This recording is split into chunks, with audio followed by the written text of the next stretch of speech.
इस वीडियो में हम देखने वाले हैं कि आपने फास्ट एपीआई में फील्ड वैलिडेशन कैसे करनी है और आपने अपनी स्कीमा की कॉन्फ़िगरेशन कैसे करनी है। तो टाइम नहीं ज़ाया करेंगे, शुरू करते हैं। तो मैं अपनी एक न्यू main.py की फ़ाइल बना लूँगा और अभी तक हमने जो प्रोजेक्ट बनाया है उसके अंदर हम पाइडेंटिक मॉडल्स या स्कीमास के साथ कैसे काम कर रहे थे। हम पाइडेंटिक से इंपोर्ट करते हैं बेस मॉडल को, फिर एक अपनी स्कीमा की क्लास बना लेते हैं, जैसे यूज़र स्कीमा हो गया या मॉडल हो गया, उसको बेस मॉडल से इंपोर्ट करवाते हैं। उसके अंदर कुछ एट्रीब्यूट्स बनाते हैं, उनकी टाइप हिंटिंग कर लेते हैं और उनको एक फील्ड वैल्यू असाइन कर लेते हैं जो हम इंपोर्ट करते हैं इधर पाइडेंटिक से। जैसे इधर मैं इसको एट्रीब्यूट्स दे देता हूँ यूज़र नेम का, जिसकी टाइप स्ट्रिंग होगी, इसकी वैल्यू फील्ड होगी। तो इस तरह मैं जो भी अपना स्कीमा या मॉडल बनाऊंगा उसके ऊपर मैं हर एक एट्रीब्यूट के ऊपर कंस्ट्रेंट भी अप्लाई कर सकता हूँ। और जो मैं टाइप हिंटिंग कर रहा होता हूँ उसमें मैं उसको डिफरेंट टाइप्स भी असाइन कर सकता हूँ जो स्पेशल किस्म की होती हैं, जो हमने अभी तक नहीं पढ़ी। बेसिक टाइप जो हमने अभी तक पढ़ी थी वो कौन सी थी? हमारे पास स्ट्रिंग थी, इंटीजर थी, फ्लोटिंग थी, लिस्ट, डिक्शनरी, ये वाली थी। लेकिन इसके अलावा स्पेशल टाइप्स भी होती हैं जो आप अपने एट्रीब्यूट्स को स्कीमास के अंदर असाइन कर सकते हो। जैसे आपके पास ईमेल की टाइप होती है, यूआरएल टाइप होती है, यूयूआईडी हो सकती है, फाइल पाथ हो सकता है। इस तरह की और भी मजीद स्पेशल टाइप्स होती हैं जो आप अपने एट्रीब्यूट्स को असाइन कर सकते हो। तो हम पहले देखेंगे कि न्यूमेरिक और स्ट्रिंग कंस्ट्रेंट्स आपने कैसे अप्लाई करने हैं अपने एट्रीब्यूट्स के ऊपर। फिर हम देख लेंगे कि कौन कौन सी स्पेशल टाइप्स है जो आप अपने एट्रीब्यूट्स को असाइन कर सकते हो। और एंड पे हम देखेंगे कि आपने अपने स्कीमा की कॉन्फ़िगरेशन कैसे करनी होती है। तो स्ट्रिंग और न्यूमेरिक कंस्ट्रेंट्स तो हमने पहले भी देखे थे कि क्या होते हैं। न्यूमेरिक कंस्ट्रेंट्स क्या होते हैं? जो आप इंटीजर और फ्लोटिंग एट्रीब्यूट्स के ऊपर असाइन करते हो। जैसे मेरे पास एक एज का एट्रीब्यूट होगा जिसकी टाइप इंटीजर होगी, तो मैं इसको फील्ड की वैल्यू असाइन कर लेता हूँ।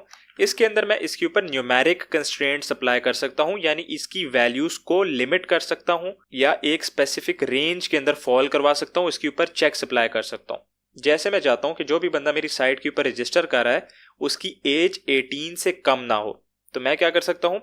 ग्रेटर देन या इक्वल टू का कंस्ट्रेंट यूज कर सकता हूँ और इसको 18 वैल्यू दे सकता हूँ। ये चेक करेगा कि भाई मेरी एज की जो वैल्यू है वो ग्रेटर देन या इक्वल टू होनी चाहिए 18 की।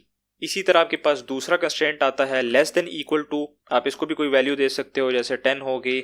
आप ग्रेटर देन का कंस्ट्रेंट यूज कर सकते हो, आप लेस देन का कंस्ट्रेंट यूज कर सकते हो। इस तरह के मजीद और भी न्यूमेरिक कंस्ट्रेंट्स होते हैं जो आप यूज कर सकते हो इंटीजर और फ्लोटिंग टाइप के वेरिएबल्स के ऊपर। वेरिएबल्स कह लें या एट्रीब्यूट्स कह लें, तो ये होते हैं आपके न्यूमेरिक कंस्ट्रेंट्स। मैं इसके ऊपर बहुत ज़्यादा डीप डाइव नहीं करूंगा क्योंकि ये चीज़ हमने पहले भी देख ली हुई है, इसीलिए मैं इसको एक ये वाला कंस्ट्रेंट दे दूंगा। इसके बाद हम देखेंगे कि स्ट्रिंग कंस्ट्रेंट्स क्या होते हैं। स्ट्रिंग कंस्ट्रेंट्स ये होते हैं कि आप अपने स्ट्रिंग एट्रीब्यूट की, यानी जैसे यूज़र नेम हो गया, उसकी लेंथ को या तो लिमिट कर सकते हो या आप उसके पैटर्न को लिमिट कर सकते हो। मिसाल के तौर पे यूज़र नेम के बजाय मेरे पास एक फील्ड है पासवर्ड की।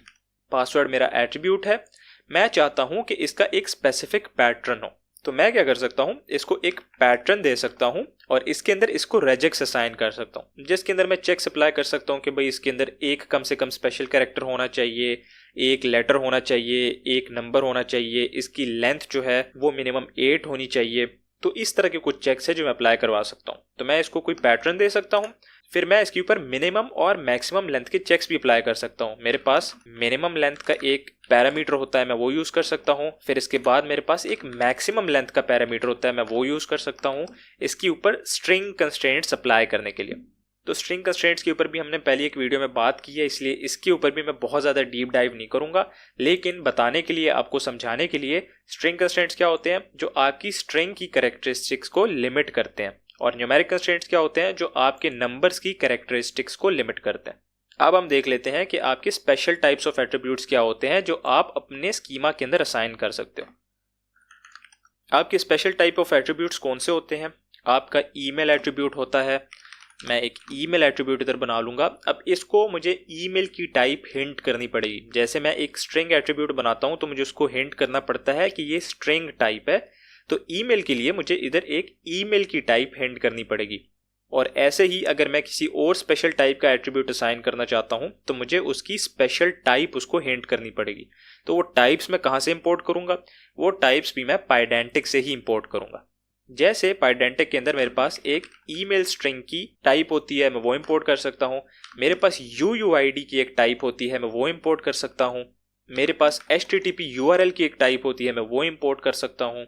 मेरे पास IPv एनी एड्रेस की एक टाइप होती है, मैं वो भी इंपोर्ट कर सकता हूँ। तो ये वो सारी स्पेशल टाइप्स हैं जो आप इंपोर्ट करके अपने एट्रीब्यूट्स को असाइन करवा सकते हो। जैसे कि मेरे यूजर स्कीमा के अंदर मेरी एक ईमेल की एट्रीब्यूट है और मैं चाहता हूँ कि पाइडेंटिक ऑटोमेटिकली चेक करे कि ये ईमेल की तरह दिखता भी है या नहीं। तो मैं क्या कर सकता हूँ, इसकी टाइप हिंटिंग में इसको ईमेल स्ट्रिंग असाइन कर सकता हूँ। इससे क्या होगा कि ये ऑटोमेटिकली वैलिडेशन परफॉर्म करेगा और चेक करेगा कि ये मेरा एट्रीब्यूट असल में ईमेल है या नहीं है। तो आपको मैन्युअली रेजेक्स अप्लाई नहीं करनी पड़ेगी ईमेल के चेक्स के लिए। अगर आप चाहते हो कि आपकी UUID का एक एट्रीब्यूट हो तो आप वो भी कर सकते हो, उसको UUID असाइन करवा सकते हो। अगर आप यूजर से URL भी एक्सेप्ट करवाना चाहते हो तो आप HTTP URL की भी टाइप हिंटिंग कर सकते हो। ये ऑटोमेटिकली चेक करेगा कि आपकी वैल्यू URL की तरह है या नहीं है। अगर आप IP एड्रेस की टाइप हिंटिंग करवाना चाहते हो तो आप वो भी कर सकते हो। हमारा IP एड्रेस हो गया, उसकी टाइप हिंटिंग हो जाएगी IPv एड्रेस। तो इस तरह पाइडेंटिक आपको काफ़ी सारी क्लासेस प्रोवाइड करता है अपनी टाइप हिंटिंग के लिए और स्पेशल एट्रीब्यूट्स बनाने के लिए। अब इधर ही अगर आप ऑप्शनल फील्ड्स बनाना चाहते हो तो आप क्या कर सकते हो, आप टाइपिंग मॉड्यूल का यूज़ करके उसके अंदर से ऑप्शनल क्लास को इंपोर्ट कर सकते हो। फ्रॉम टाइपिंग इंपोर्ट ऑप्शनल, इसका यूज़ करके आप ऑप्शनल एट्रीब्यूट्स बना सकते हो। वो कैसे? जैसे कि मैं चाहता हूँ कि मेरी UUID या URL जो है वो ऑप्शनल हो, तो मैं क्या कर सकता हूँ, इसको रैप करूंगा ब्रैकेट्स के अंदर और इसको ऑप्शनल की क्लास दे दूंगा। इससे क्या होगा कि ये मेरी एट्रीब्यूट ऑप्शनल कंसिडर होगी, यानी कि अगर तो इसकी वैल्यू आई तो ये चेक करेगा कि ये इस टाइप की होनी चाहिए, और अगर ना आई तो खैर है, इसको इग्नोर कर देगा। और इसी तरह अगर आप डिफ़ॉल्ट वैल्यू असाइन करवाना चाहते हो किसी एट्रीब्यूट को तो आप क्या करोगे, आप फील्ड क्लास का यूज़ करोगे और उसके अंदर डिफ़ॉल्ट पैरामीटर का यूज़ करके उसको कोई भी डिफ़ॉल्ट वैल्यू दे सकते हो। जैसे कि www.thesimpleproc.com हो गया, तो ये मैंने इसको डिफ़ॉल्ट वैल्यू दे दी। तो इस तरह आप डिफ़ॉल्ट वैल्यूज़ और ऑप्शनल फील्ड्स बना सकते हो। तो हमने देख लिया कि आपने न्यूमेरिक और स्ट्रिंग कंस्ट्रेंट्स कैसे अप्लाई करने हैं, स्पेशल टाइप्स की हिंटिंग कैसे करनी है, और इसके अलावा ऑप्शनल फील्ड्स और डिफ़ॉल्ट वैल्यूज़ कैसे असाइन करनी है।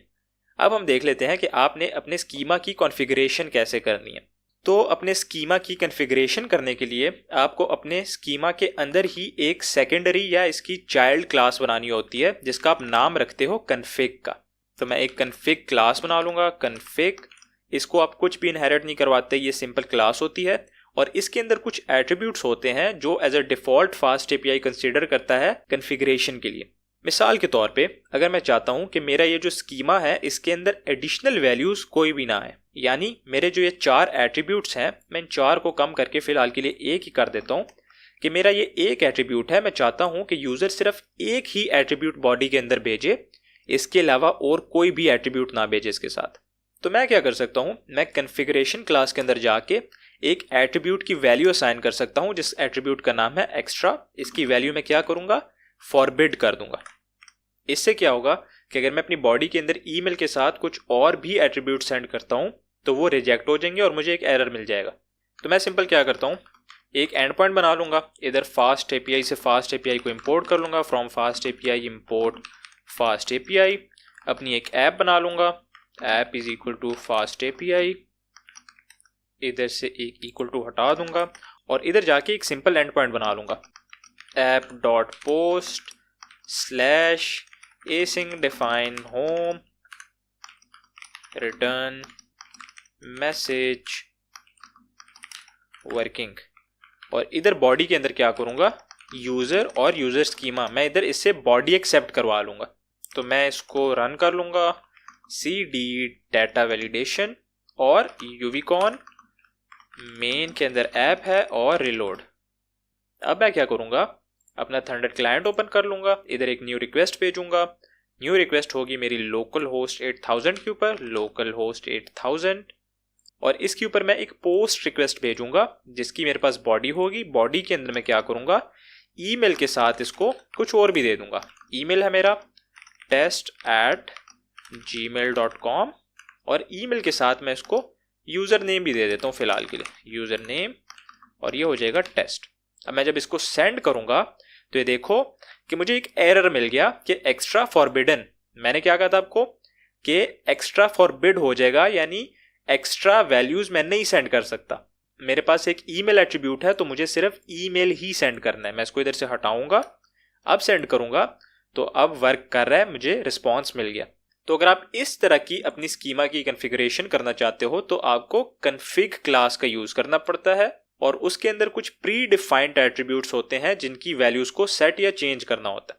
अब एक्स्ट्रा के साथ ही आपके पास एक और भी एट्रीब्यूट आता है जिससे आप क्या कर सकते हो, अपनी डॉक्यूमेंटेशन के अंदर अपने स्कीमा की एक एग्जाम्पल वैल्यू सेट कर सकते हो। जैसे मेरा ये प्रोजेक्ट रन हो रहा है तो मैं क्या करूँगा, अपनी डॉक्यूमेंटेशन को ओपन कर लूँगा, इधर अपने स्कीमाज वाले सेक्शन में यूज़र स्कीमा को ओपन करूँगा तो आप देखोगे कि इधर इसका एक एट्रीब्यूट है। मैं होम राउट को एक्सपैंड करूँगा तो इधर मेरे स्कीमा की एग्जाम्पल वैल्यू क्या है, ईमेल और user@example.com। मैं क्या कर सकता हूँ, इस एग्जाम्पल वैल्यू को चेंज भी कर सकता हूँ। चेंज कैसे करूँगा, उसके लिए मेरे पास कॉन्फ़िग क्लास के अंदर एक और प्री डिफाइंड एट्रीब्यूट आता है जिसका नाम है Jason schema extra. Jason schema extra. मैं क्या कर सकता हूँ, इसको एक वैल्यू दे सकता हूँ जो कि मेरे एग्जाम्पल स्कीमा में सेट हो जाएगी। लेकिन वैल्यू कोई भी ऐसी वैल्यू नहीं हो जाएगी, वैल्यू एक डिक्शनरी होनी चाहिए, एक डिक्शनरी। उसी डिक्शनरी के अंदर एक की होनी चाहिए जिस की का नाम होगा एग्जाम्पल, और इस एग्जाम्पल की आप जो भी वैल्यू सेट करोगे वो उधर जाके आपकी डॉक्यूमेंटेशन के अंदर सेट हो जाएगी। जैसे इधर मैं एग्जाम्पल में सेट कर लूँगा टेस्ट की और टेस्ट वैल्यू, इसको सेव करूँगा, डॉक्यूमेंटेशन में जाऊँगा, रिलोड करूँगा तो इधर देखो यही डिक्शनरी मेरी सेट हो गई, मेरी एग्जाम्पल वैल्यू ये वाली। तो अगर आप अपने स्कीमा की एग्जाम्पल वैल्यू को चेंज करना चाहते हो तो वो भी आप कॉन्फ़िगरेशन क्लास का यूज़ करके उसके अंदर इस एट्रीब्यूट को यूज़ करके चेंज कर सकते हो। अब इसी के साथ आपके पास एक और भी प्री डिफाइंड एट्रीब्यूट होता है जिसका नाम होता है वैलिडेट असाइनमेंट। वैलिडेट असाइनमेंट, इसको आप बूलियन वैल्यू दे सकते हो जैसे ट्रू या फॉल्स हो गई। इससे क्या होता है कि आपकी स्कीमा की जो वैल्यूज़ हैं वो असाइनमेंट के ऊपर भी वैलिडेट होती हैं। तो अगर आप असाइनमेंट के दौरान भी अपनी स्कीमा की वैल्यूज़ को वैलिडेट करना चाहते हो तो आप इसको ट्रू सेट कर सकते हो, डिफ़ॉल्ट में ये फॉल्स होता है। इसके अलावा भी काफ़ी सारे एट्रीब्यूट्स हैं, लेकिन जाहिर सी बात है एक वीडियो के अंदर मैं आपको सारे एट्रीब्यूट्स नहीं बता सकता, और फिर आपके यूज़ केस के ऊपर भी डिपेंड करता है कि कौन सा एट्रीब्यूट आप यूज़ करोगे, कौन सा नहीं यूज़ करोगे। अगर मैं अभी आपको सारे बता दूं तो सारे तो आप हो ही नहीं सकते कि कभी यूज़ करो, इसीलिए किसी भी एट्रीब्यूट का आप नाम याद नहीं रखते। जब भी आपको किसी चीज़ को सेट करना होता है आप सबसे पहले देखते हो कि क्या मैं ये चीज़ कॉन्फ़िग क्लास को यूज़ करके सेट कर सकता हूँ। अगर सेट कर सकते हो तो आप उसका एट्रीब्यूट ढूंढ लेते हो कि कौन सा एट्रीब्यूट है जिसको मुझे चेंज करने की ज़रूरत है। तो इसी के साथ हमने देख लिया कि आपने अपनी स्कीमा की कॉन्फ़िगरेशन कैसे करनी है। तो इस वीडियो में हमने क्या सीखा कि आपने अपने एट्रीब्यूट्स के ऊपर न्यूमेरिकल और स्ट्रिंग कंस्ट्रेंट्स कैसे अप्लाई करने हैं, आपने डिफ़ॉल्ट और ऑप्शनल वैल्यूज़ कैसे सेट करनी है, आपकी स्पेशल टाइप्स क्या होती हैं पाइडेंटिक के अंदर जो आप यूज़ कर सकते हो, और आपने अपने स्कीमा की कॉन्फ़िगरेशन को कैसे सेट करना है। तो उम्मीद है आपने इस वीडियो से कुछ ना कुछ नया सीखा होगा। मिलते हैं अगली वीडियो में, तब तक के लिए learn simple and right simple.